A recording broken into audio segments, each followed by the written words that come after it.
Ayo, what's up? Welcome back dito sa ating channel dito sa Bob's Reaction TV.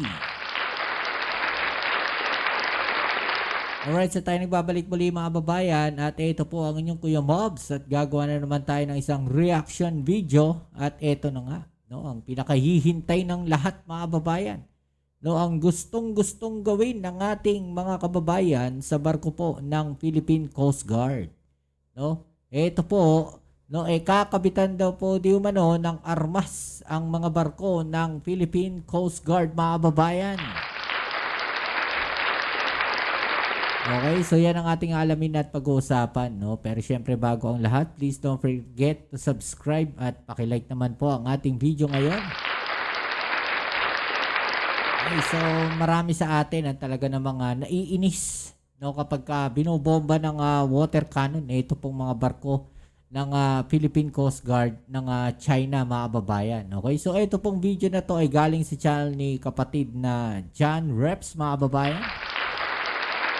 Don't forget to subscribe po sa kanyang channel. Okay, so ilalagay ko sa ibaba yung link po ng kanyang channel, no? Okay, so eto na nga mga babayan, no? Dalawang warship at isang Coast Guard vessel ng China inaangkin ng Mindoro.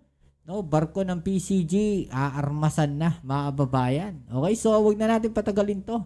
No, at umpisa na natin. Kayo po ba, no, isang ayon? No, at gusto niyo rin po bang lagyan na ng armas itong mga barko ng PCG mga babayan? Actually ako, no, kahit kabitan nyo ng armas yan, kung hindi gagamitin, useless yan. Honestly. No, pero kung ang mga barko po ng Philippine Coast Guard ay aarmasan natin, mga babayan, no? Kahit water cannon lang, pwede na yan. Tsaka mga machine gun, Coast Guard lang naman eh. No? Mas maganda kung gagamitin yan laban sa China. Diba? Huwag natin gamitin display lang, yung mga armas na yan. Gamitin natin laban sa China. Ipakita natin yung pangil natin sa China. Di ba?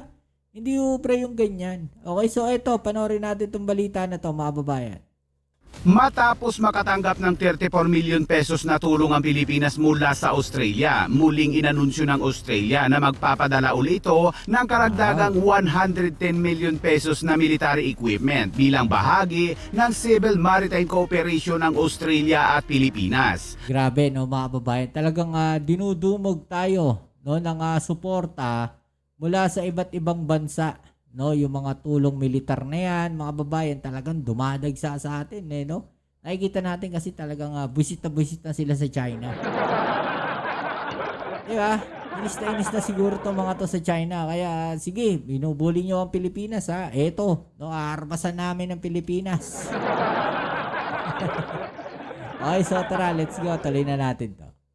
At sa ibang balita, inihayag ng Department of National Defense na bibili uli ang Philippine Navy ng 6 na anti-submarine helicopter para sa mga bagong barko nito at sa mga paparating pa. At sa ibang balita, sinabi naman ng Philippine Coast Guard na aarmasan na umano nila ang kanilang mga barko kung saan kakabitan ito ng mga remote control stabilized naval gun system dahil responsibilidad umano nito bilang mga tagapagpatupad ng batas sa ating exclusive economic zone at panloob na tubig at pangunahing tagapagtanggol sa ating mga dagat.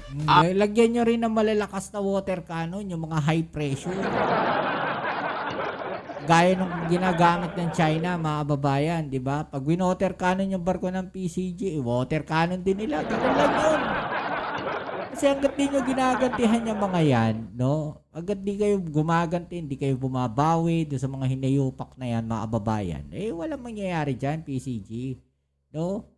Isang utos lang naman yan. Pagka ginawa ng China Coast Guard na binomba yung barko natin, bombahin nyo rin. Para matapos na. Diba?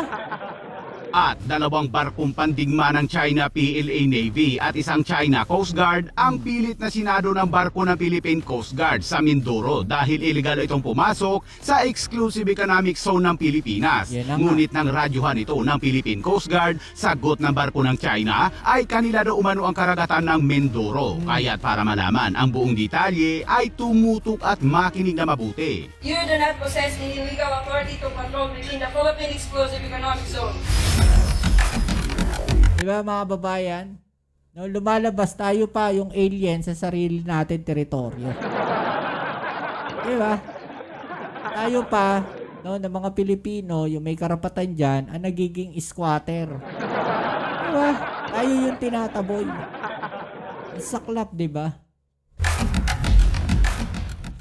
Inihayag ni Australian Ambassador to the Philippines HQ na nakatakdang magbigay ang Australia ng karagdagang 110 million na halaga ng karagdagang mga drone at maritime domain awareness related technology sa Philippine Coast Guard. Sinabi ni Yu na ang mga bagong package ng tulong ay ihahatid sa susunod na 2 taon at isasama hindi lamang ang kagamitan kundi pati na rin ang pagsuporta sa pagsasanay. Ang capability na ito ay isa pang halimbawa sa patuloy na pangako ng Australia na magbibigay ng tulong sa Pilipinas upang palakasin ang kamalayan nito sa maritime domain. Ang bagong tulong ay dagdag umano sa naunang 34 milyong halaga ng mga drones na ibinigay kamakailan ng Australia sa Philippine Coast Guard. Noong Abril ay nagbigay ang Australia ng 20 world-class na aerial drones sa Pilipinas, mga kagamitan na inaasahan nitong magpapalakas sa mga kakayahan ng Philippine Coast Guard sa madiskarting maritime domain awareness. Ang mga drone ay ibinigay bilang bahagi ng Civil Maritime Cooperation ng Australia sa Pilipinas. Inihayag ni HKU na dodoblehin umano ng Australia ang Civil Maritime Cooperation Commitment dito sa Pilipinas hanggang sa 649 million pesos mula 2025 hanggang 2029. Yan ang mga pangako ni Ms. HKU sa Pilipinas bago ito mamaalam bilang ambassador ng Australia sa Pilipinas dahil papalitan na ito ni Mark Innes Brown. At sa ibang balita naman, kinumpirma ng Department of National Defense na magpapatuloy ang ikalawang yugto ng Anti-Submarine Warfare Helicopter Acquisition Project para sa Philippine Navy bilang bahagi ng isang updated na procurement monitoring report. Kasama sa kasalukuyang plano ang pagbili ng 6 na anti-submarine helicopter na may kabuuang halaga na $749 million habang nakabinbin ang pinal na desisyon sa pagpopondo. Ang napiling kontraktor ay ang Italian company na Leonardo na supplier ng AW159 Wildcat helicopter na kasalukuyang pinapatakbo rin ng Philippine Navy. O eto mga babayan, no, anti-submarine na helicopter, diba? Napapanahon to sa atin kasi nga balita natin, no, na may mga submarine ng China na paikot-ikot dito sa ating bansa. Diba? So, mas maganda to kasi alam ko may scanner to mga babayan eh. Nakikita nila, no, yung pinakailalim ng karagatan. Pagka may mga scanner na ganito. Maganda to, no? Magkaroon tayo ng mga ganito. Kaya yung mga ayaw sa mga upgrades ng Philippine Army or Armed Forces of the Philippines, no, ewan ko sa inyo. Kayo ibala sa kanyon.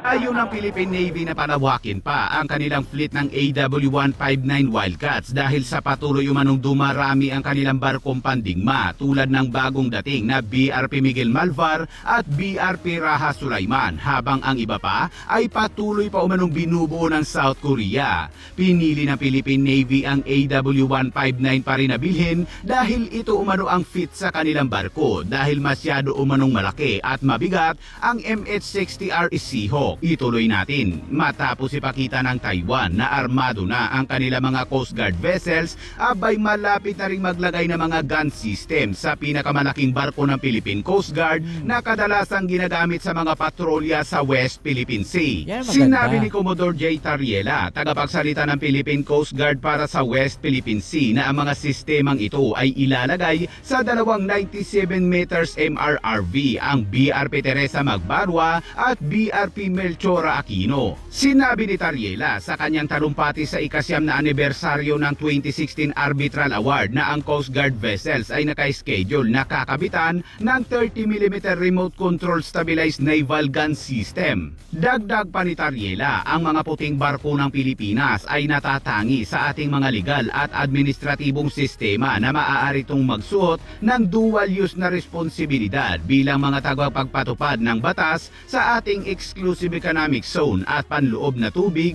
at pangunahing tagapagtanggol sa ating mga dagat. At sa ibang balita, masigasig na sinubaybayan ng Philippine Coast Guard ang mga galaw ng mga sasakyang pangdagat ng PLA Navy kasama ang isa pang China Coast Guard, mga 69 nautical miles mula sa Cabra Island sa Occidental Mindoro. Sa isang proactive na tugon, ang Philippine Coast Guard vessel na BRP Teresa Magbanwa na kasalukuyang nakikibahagi sa Maritime Law Enforcement Patrol ay nagtatag ng komunikasyon sa PLA Navy Warship 793 sa pamamagitan ng radyo upang alamin ang mga intensyon nito. Gayunpaman, walang tugon mula sa barko ng China pero kalaunan ay sumagot ang escort nitong CCG 4203 na iginigiit ang soberanya at jurisdiction ng China sa mga katubigang ito. Kapal talaga ng mukha, mga kababayan. Ano? Ang tigas ng mukha na itong mga Chinese na to. Bakupal talaga. Patuloy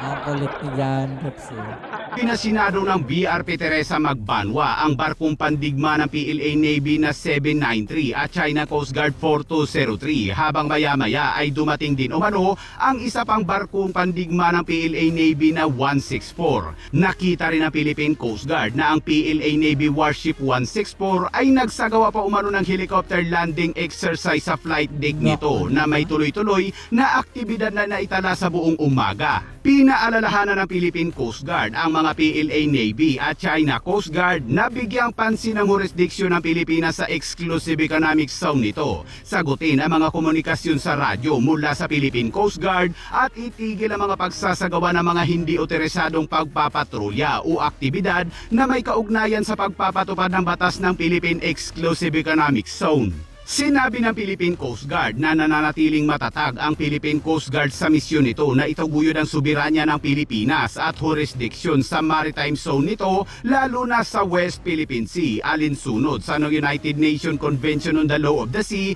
at 2016 Arbitral Award at Philippine Maritime Zone Act. Sa ngayon ay wala pang update kung napaalis na nga ba ng Philippine Coast Guard ang nasabing mga barko ng China. China PLA Navy Warship 793. This is Philippine Coast Guard vessel BRP Teresa Magbanwa, MRRB 9701. In accordance with the Republic Act 12064, the Philippine Maritime Zone Act, the United Nations Convention of the Law of the Sea of which you are a party, and the 2016 Arbitral Award, we are conducting maritime law enforcement operation. You are advised that you are currently sailing within the Philippine Exclusive Economic Zone at approximately 60 nautical miles northwest of Cabra Island, Mindoro, Philippines. You do not possess any legal authority to patrol within the Philippine Exclusive Economic Zone. Your legal activities will be reported to the higher authorities. You are directed to leave this area immediately and notify us of your intention. Over. Alright, so yung mga kababayan, no? Grabe, tigas talaga ng mukha na itong mga insekto na to, no? Okay, so yan muli. Maraming salamat sa lahat ng mga patuloy na kasuporta dito sa ating channel. Kita-kits po tayo sa ating next video upload. Ito muli ang inyong Kuya Mobsit sa Mobs Reaction TV. Peace and hell.